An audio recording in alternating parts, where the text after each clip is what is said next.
Amateur Traveler is in its 20th year now, but can you imagine if I had people on the show who had never been to the destination, but had just read about it or seen a movie about it?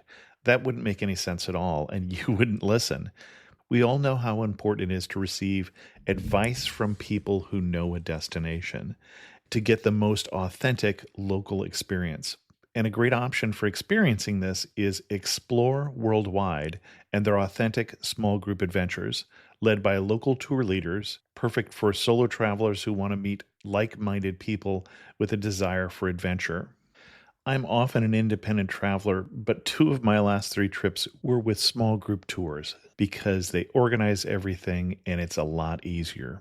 If you want to recreate the tour I did to Malta, they have a Malta and Gozo Discovery Tour. I'm intrigued by one of their tours called A Taste of Sicily. The company again is Explore Worldwide, and visit exploreworldwide.com to learn more. And thanks to Explore Worldwide for sponsoring this episode of Amateur Traveler. The nights are long, the days are short, and the weather is chilly to downright cold, depending on where you are. It's a good time to slip into a Quince iconic Mongolian cashmere sweaters, which start at only $50. You can treat yourself to everyday luxury at an affordable price with Quince. If you really want to dive into luxury, you can check out their leather handbags, washable silk shirts, and European linen sheet sets. Whatever you're looking for at Quince, all the prices are 50 to 80% less than similar brands, and they do that by partnering directly with top factories and cutting out the middleman. They only work with factories that use safe, ethical, and responsible manufacturing processes. And of course, they use premium fabrics and finishes for that luxury feel in every piece. But you've already heard me rave about my Quince travel pants. Treat yourself this winter without the luxury price tag. Go to quince.com/traveler for 365-day returns plus free shipping on your order. That's QUINCE.com/traveler to get free shipping and 365-day returns. Quince.com/traveler, and thanks to Quince for sponsoring this episode of Amateur Traveler. Amateur Traveler, Episode 87. Today, the Amateur Traveler goes to Kingston, Ontario. I got my bags packed, I'm on a roll. I'm heading out there, and I'm ready to go. I'm looking real good in my passport photo. Oh, no. 15-hour flight, oh, I don't think I'll ever be coming home. You know I love it. I got to see one more cathedral. I got to sit in one more cafe. I know that I should be heading home, but maybe not today.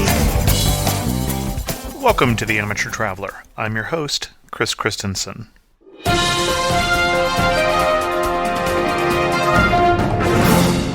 When you see the American airline pilots in the airport this week, you may notice that they have a little different look. They won't be wearing their trademark hats because they are protesting. They're describing this as a hats-off salute to the more than 80,000 line employees who have given back $7 billion in contract givebacks in recent years. During the same time period, executive compensation has grown by 700%, and I think they're more than a little pissed off about it. Work has just finished on a bike route that is 2,100 miles long and celebrates the route of the Underground Railroad, or at least one of the routes of the Underground Railroad. This particular bike route goes from Mobile, Alabama, all the way up to Owen Sound, Ontario. You have numerous airlines to choose from as you're making your travel plans this summer, but the United States government has come out and recommended you scratch one off your list, and that's Indonesian Airlines. The United States warned its citizens Tuesday against flying on Indonesian Airlines following a string of accidents, saying that the country's Civil Aviation Authority did not meet minimum international safety standards. And whenever possible, they recommend Americans traveling to or from Indonesia should fly directly to their destinations on international carriers. Links for all these stories can be found at amateurtraveler.com or in the iTunes enhanced version of the podcast. I'd like to welcome onto the show Tim from the Twisted Wrist podcast, which is a motorcycle podcast from Ontario, Canada. Tim, welcome to the show. Hi, Chris. Thanks, and glad to be here. I feel like I should say welcome back because this is our third try at this particular interview, but Yeah, we've experienced some technical difficulties, but we've found a workaround. And Tim and I talked about various places that we might talk about, and he suggested Kingston, Ontario, and I had to say I really don't know anything about Kingston. So, Tim, tell us a little about Kingston and why someone would go there. Yeah, Kingston is a bit of a little-known town among world travelers, but it's really loaded with a lot of history and culture, Canadian culture. It's located on the east end of Lake Ontario in the province of Ontario, Canada, and is situated about halfway between Toronto and Montreal, and is a couple hours south of Ottawa, the nation's capital. And you were saying something earlier before we started doing this take about Kingston's place in history of Canada. Yeah, Kingston began as a trading post for the early settlers. So the French settled here first, and they built this fort called Fort Cataraqui, which was a native term to the indigenous people that lived here. And then it was built upon that and later called Fort Frontenac, part of which still stands today, but much of the original fort is gone. Now there is a fort not right on top of there, but nearby called Fort Henry, and that was built just after the War of 1812, where the British were against the Americans. And there were other structures built in the area as part of the fortifications of this very important location, because Kingston is at the mouth of the St. Lawrence River, so where all the Great Lakes empty into the St. Lawrence, it is sitting right in a strategic location.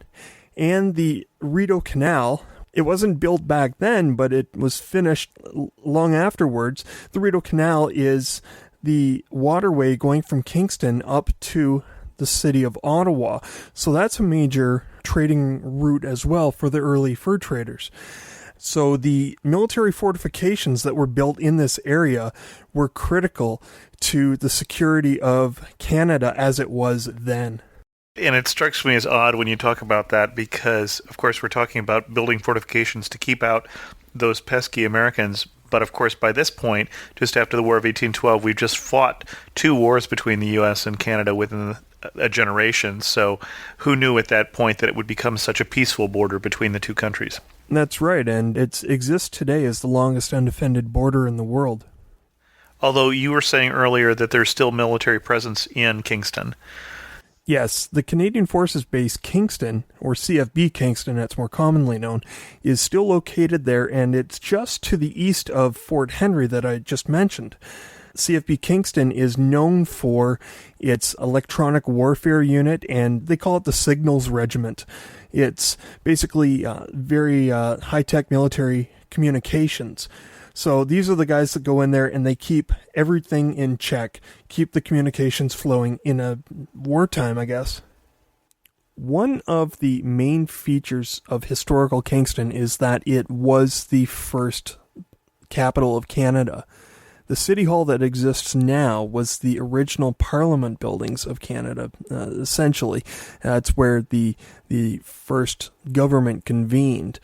Now, back in 1867 was the Confederation of Canada, and the City Hall was built around that time, but the capital was soon moved and flip-flopped between Toronto and Montreal, and then eventually settled in Ottawa. So the historical aspect of politics in Kingston is entrenched. In fact, the first Prime Minister of Canada, Sir John A. Macdonald, is buried in the, it's not quite a suburb, but it's a reach of Kingston called Cataraqui, named after the fort, and sort of away from the downtown in the largest cemetery in Kingston. So that's another attraction you can take in. You can go check out the first Prime Minister's gravesite there. Okay. So if we were to go to Kingston, first of all, what time of year would you recommend going? I definitely recommend going during the summertime because, of course, you've got the trees that are in full foliage and the waterways are open. Kingston is known for its sailing and its windsurfing worldwide. It is sometimes called the freshwater sailing capital of North America, at least, maybe, if not the world. And there are marinas situated throughout the area on the waterfront in Kingston. In fact, there's one right downtown across from City Hall. It's very nice. I actually pulled a boat in there once and parked. It was very nice. The Canadian Olympic Regatta Kingston, known as Cork, C-O-R-K, takes place every year on the waters just off of Kingston's waterfront, and it's a training regatta for young sailors. Also, the 1976 Olympics took place in Montreal, but the sailing events took place in Kingston. So there is... Oh, I didn't know that.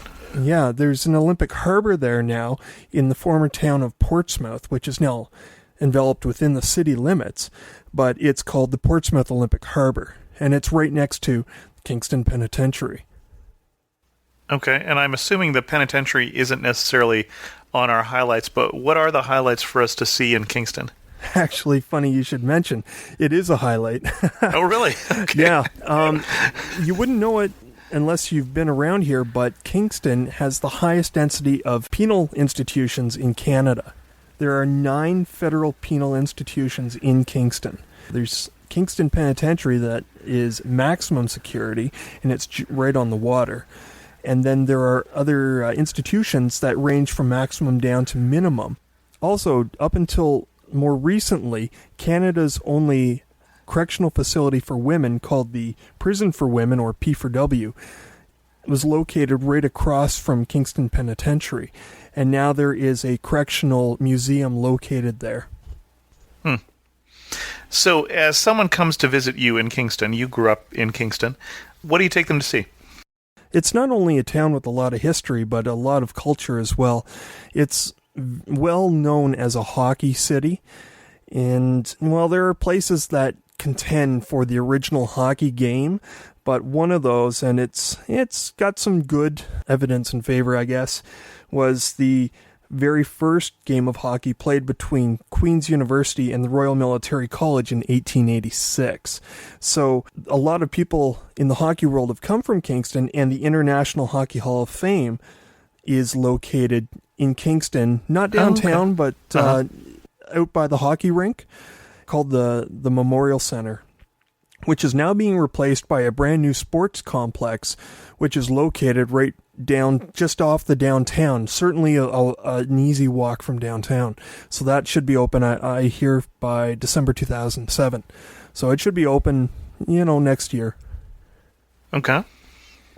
There is Queen's University is, it's a university, but it's also very architecturally pleasing to go and check out. Kingston's known as the Limestone City. Most of the buildings in Kingston are constructed out of limestone blocks. Mm-hmm. So the architecture there is really something to behold. It's one of the oldest cities of Canada.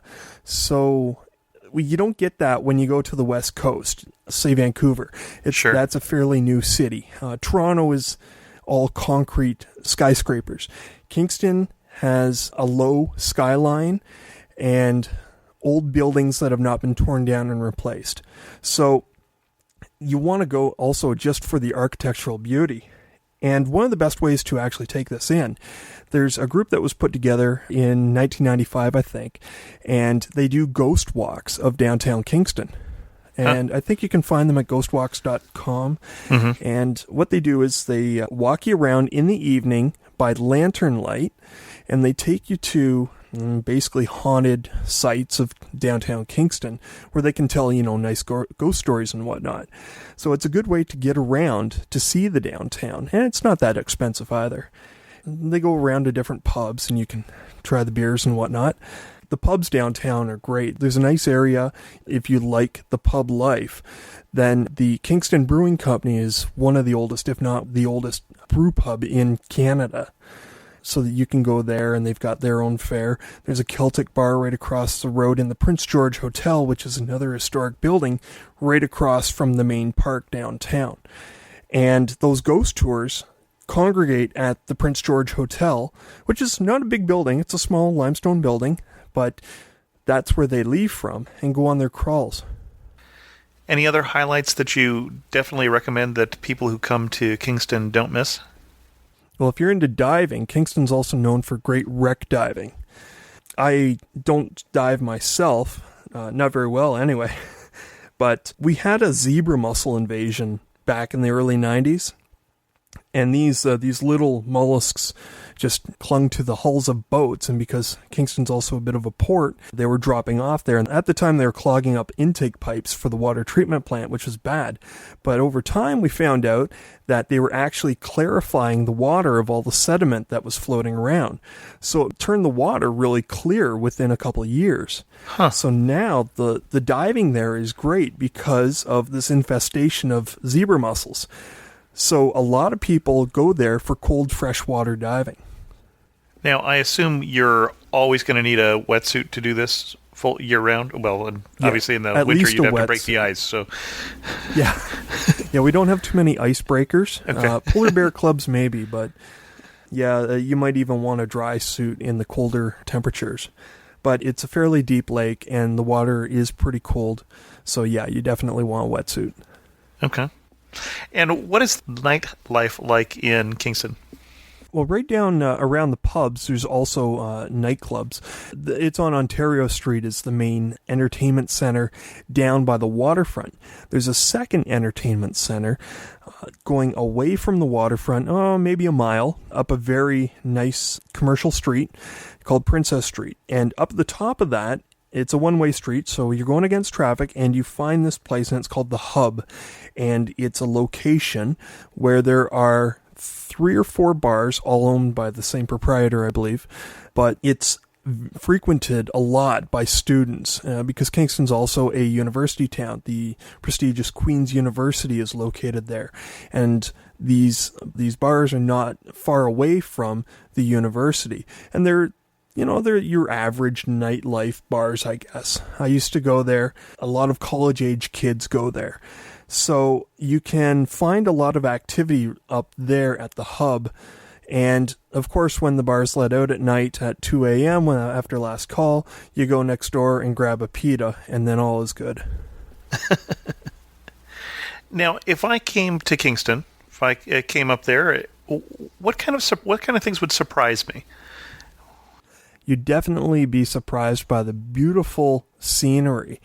You've got the Thousand Islands there, and when you go north of the city, if you've got transportation like a car, which is perfect, you get going into the Canadian Shield, and that is the old rock structure that covers most of Canada. It's a shield structure, and it extends all the way up into the Northwest Territories.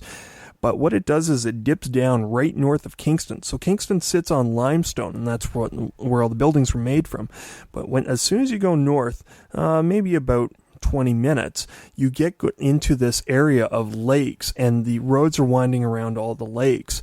And it's like cottage country galore. And that's actually where I grew up, was a little town up there. So okay. You get provincial parks up there, which have great camping and hiking and canoeing. So I would highly recommend that if you do have the transportation to do so, that you take in some of the parks outside of the city itself. Okay, that sounds good. Any particular ones you would recommend? Well, of course. The one I worked at. That would be Frontenac Provincial Park, which is the largest in the area. It's 70 square kilometers, so I'm not sure how that works. Probably about 45 square miles. And no motorized boats are allowed on the interior lakes, but there are some exterior ones where there's cottages that you can. But basically, there's a lot of camping in there, a lot of hiking and portaging, and the topography is very convoluted. So there's pockets of lakes everywhere, and you can, walk and portage between each one. So that was a great summer job that I had. You get up in the morning, you go for a hike, do some canoeing, service a campsite, and then play some cards and go home. And I always like the term portage doesn't sound nearly as hard work as carrying or schlepping your canoe from one lake to another. Well, if you don't have too much gear, then portaging is easy. You just put the gear on your back. But if you got to schlep it and keep it in the canoe, then you've got problems. Okay. And then you mentioned briefly the Thousand Islands, and besides being a wonderful salad dressing, a very pretty region. I haven't been there. I've seen pictures of it. It is down river from Kingston, or to the east of Kingston.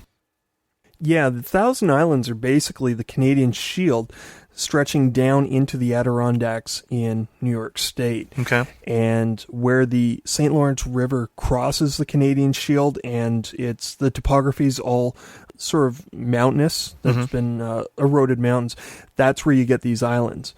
And there's, by my count, 1,865 islands. And so it's they 1,000 range islands just with the exchange rate. Yeah, that's right. So that's right. 1.865 islands too. That's right. So you get your biggest island's Wolf Island. Okay. And that's the one where there's a ferry that you can access straight from Kingston's downtown, their waterfront. And Wolf Island is the largest at 100 square kilometers. And it's got a ferry going over to Cape Vincent, New York. So if you want to come up from New York, that's a nice picturesque way to do it. Also, the smallest island is big enough, basically smaller than a house. So some of the islands have little cottages on them, and some just have a tree stump. The Thousand Islands used to be a vacation area for the wealthy, especially from New York. So some castles were built there, and the most famous is called Bolt Castle, which is located on Hart Island in the American water. So if you want to access it from the Canadian side, and it's only accessible by boat, but you can do it through various cruise lines, you will need proper identification to disembark from the boat onto the island. But it's a cool castle. Construction lasted over 4 years, and this gentleman who owned the Waldorf Astoria Hotel in New York City built it for his wife, the love of his life, but she died 4 years into construction. So he halted construction, and it remains today in the state that it was at the time she died, although it's been, brought up to snuff a bit because it deteriorated. But that's a very historic place to go and check out, and it's huge. It's massive. I think there's like 112 rooms. And you mentioned cruise lines. I don't generally think of the St. Lawrence and cruise lines in the same sentence. Yeah, they're smaller cruise lines. Obviously, you don't go on them for days at a time. Sure. It's just a day trip or a few hours. And they run out of various towns. There's a town just east of Kingston called Gananoque, and there's a line that comes out of there. And Gananoque is actually worth noting because it is they call it the gateway to the Thousand Islands. But it is the main link to New York State across the St. Lawrence River at that point. Mm-hmm. And you've got the Thousand Islands Parkway there. It's right at the top of Interstate 81 for anybody who wants to drive. Just hop on 81 and go north and you'll get there. Gorgeous. You can see the Thousand Islands from up above because I think the highest span is about 150 feet and 800 feet long. So there's a series of these bridges, suspension bridges, hopping over the islands. So that's a neat way to see the Thousand Islands from above without, hopping in a helicopter or an airplane. Interesting. In Kingston and in the region, obviously we've talked about other places to see there. Just between you and me, what do you not tell the tourists? What do the locals really like that the tourists don't go to? What do the locals really like? Well, you don't want to get caught in the middle of a street brawl when the bar's let out. We generally don't highlight those in the show, yeah. No.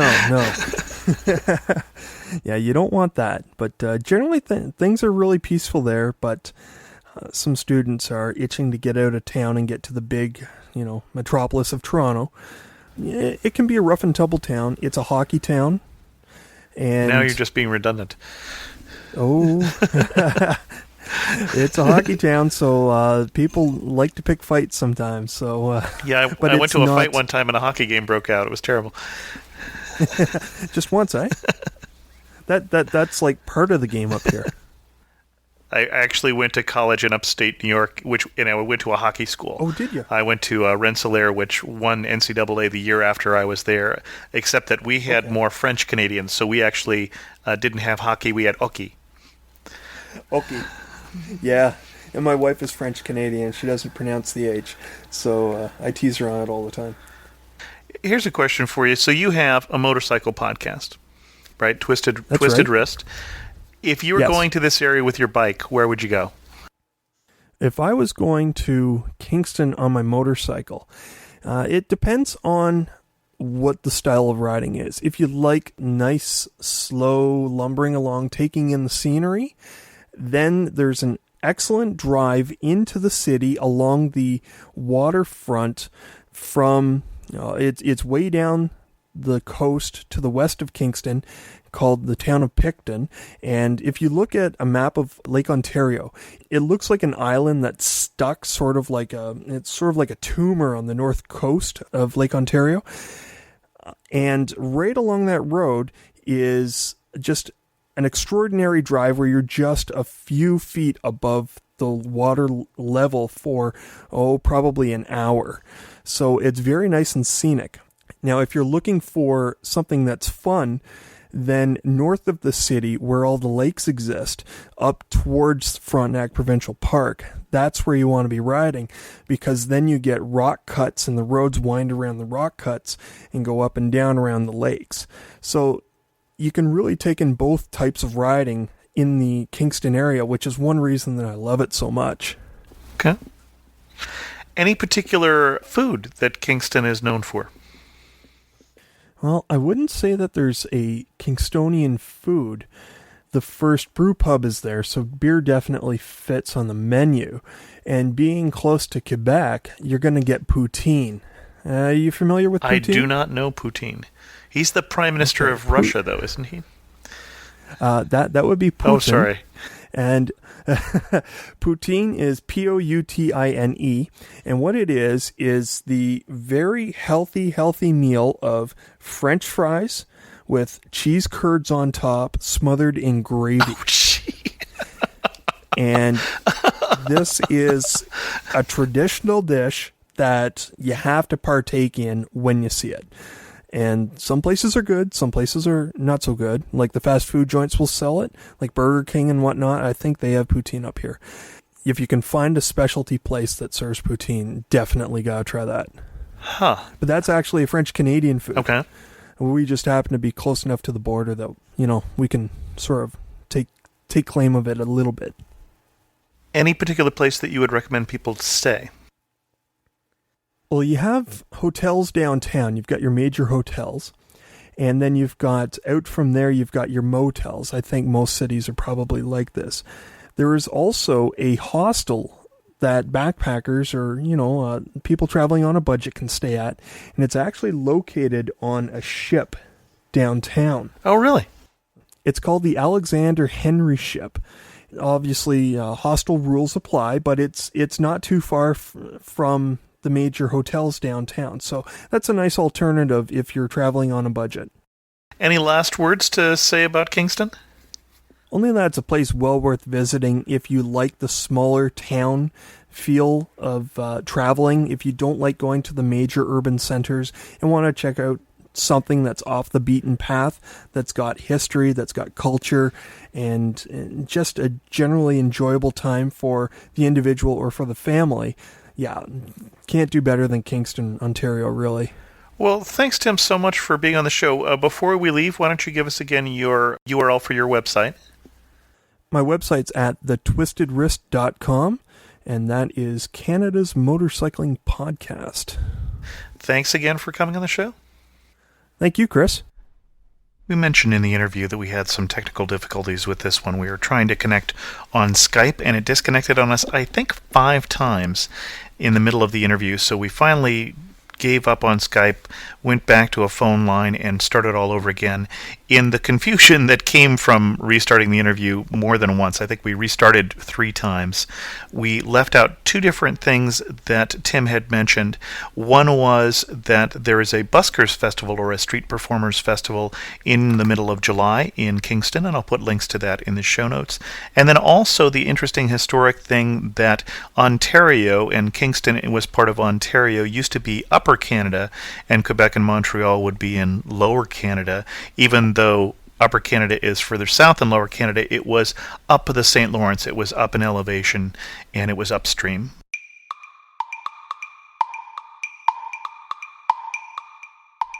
In the Internet Resources portion of the show, I have a couple resources for you. The first one is an article in Slate called Can Wiki Travel?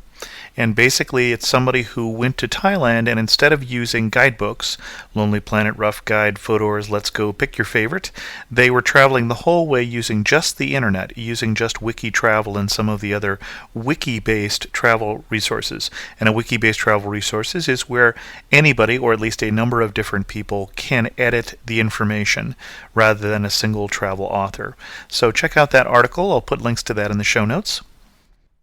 The next internet resource for you is a site called 6newthings.com, and it's a site that looks at what's new in 70 locations across North America. So you would check out this site to give you an idea of what kind of new things are coming on. The example would be things like outdoor showers and 400 thread count linens await you at the Bowery Hotel in New York, so it might be something very specific about a hotel or a restaurant or a show that's going on.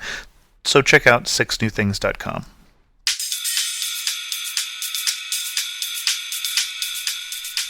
And in the notes from community section for this week's show, I got an encouraging message from Heather, who found my MySpace page, which is linked from the amateurtraveler.com website. And Heather is another Canadian, and she wrote this. Greetings from Bangkok. I wanted to thank you for your interesting and informative podcasts. I'm a 24-year-old Canadian living in Bangkok, Thailand. I stumbled across your blog on iTunes, and you saved me from an 11-hour road trip yesterday as my boyfriend and I drove back from his mom's house in the south of Thailand back to BKK after the Thai New Year. Through traffic and all, you kept me smiling and wishing I had downloaded more episodes, which I'm about to do right now. Thanks for the encouraging words, Heather. Antonio wrote with more of a critique of the show, which I think was justifiable. And Antonio wrote this about the show about Burma or Myanmar. One thing you did not mention or touch upon is when you go to Burma, the Burmese citizens are prohibited by the government to talk about politics or they would face punishment. Also, a lot of travel agencies that take tourists in groups to Burma, especially Europeans, are sponsored by the Burmese government, and many of the big tourist places in Burma were built with slave labor. I'm not saying you shouldn't go. People should travel to Burma. It's wonderful and untouched, but be mindful of where your money goes. Instead of following the tourist trail, try finding out about options. There are Japanese and German-run hotels like the Hotel Bagan that offer great service. Choose where you would go wisely, and if you go in a group, make sure to ask, tactfully, the links that the travel agency might have with the Burmese government. Antonio, I appreciate that well-thought-out critique. As always, we encourage comments on this show, so if you could send me an email at host@amateurtraveler.com or send a comment on the discussion board or on the post itself for the show, that'd be great. Or feel free to call the comment line at 216-MOM-LOVE. And that should do it for another week for the Amateur Traveler. And as always, thanks so much for listening. I got to see one more cathedral. I got to sit in one more cafe. I know that I should be heading home, but maybe not today.